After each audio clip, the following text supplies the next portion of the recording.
The Mongols. They're the exception. Bar, bar, bar! Bar, bar, bar! Bar! The Mongols were a nomadic group sprouting from northern Asia who utilized advanced military tactics to rapidly expand their territory.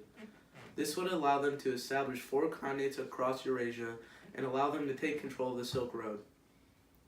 This would accelerate the exchange of technology, culture, and goods throughout their empire. The leadership of strong rulers such as Genghis Khan and his grandson Kublai Khan enabled the Mongols to establish one of the largest and strongest land empires the world has ever seen. Bar! Bar, bar, bar! Mongols started out as small groups of barbaric nomads who were divided into clans, who camped together and herded together as well. This gave them the ability to join forces to combat external enemies. They were able to take over large parts of Eastern Europe and Asia. With the help of their leader, Genghis Khan, they had been able to cause mass destruction to their enemies. Their tribe was divided into different groups and came together to get the supplies that they needed. It's time for the open letter. Genghis Khan was a Mongol leader who established the largest land empire. Taking over huge areas of Central Asia and China, his descendants then took over Vietnam, Syria, Poland, and Korea. In only 25 years, he conquered more land than the Romans did in 400 years. This meant the Mongols had control over 11 to 12 million square miles of land. Genghis Khan slaughtered many people throughout his ruling. He allowed religious freedom to his subjects, abolished torture, and encouraged trade. Genghis Khan passed away during the military campaign in 1227. Trade along the Silk Road flourished under the Mongols. Pax Mongolica promoted peace among the Mongol Empire and promoted political stability, which allowed for economic growth on the Silk Road. The trade route increased cultural interactions through the development and diffusion of the Arabic language. This coincided with the written language of the Quran and increased the amount of Islamic conversions because this allowed more merchants to read and understand the sacred text. The most important technological transfers were block printing and gunpowder, as well as Islamic mathematics and astronomy. However, this also catapulted the spread of the Black Death, which began in Asia and was dispersed by the merchants along the Silk Road.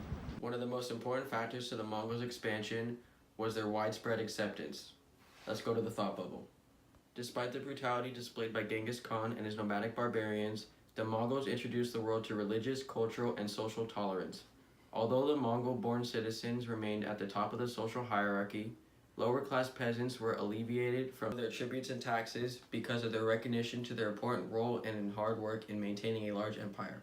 As a result of their nomadic lifestyle, men and women had a more equal distribution of roles in daily life. Women were in charge of making clothes, tending to livestock, cooking food, and managing the household. Women also retained their rights to gain property and were granted the ability to act as the head of tribal councils as well as the leader of their own hunting parties. The wife of Kublai Khan, Chabi, promoted interest in Buddhist ideologies In China. This resulted due to the fact that the Mongols had shamanist beliefs and did not expect others to adopt their native religion, which was tied to their homeland. The Mongols were victorious in organizing a combined society and meritocracy. In China, the native Han would revolt and push the Mongols out and back into Mongolia. The death of Kublai Khan in 1294 would be a drastic loss to the Mongols and their leadership.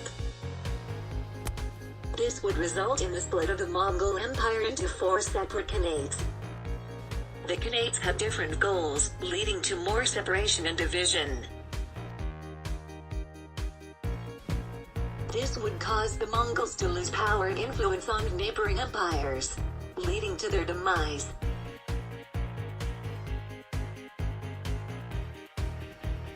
Can we get a rip in the chat for the Mongols?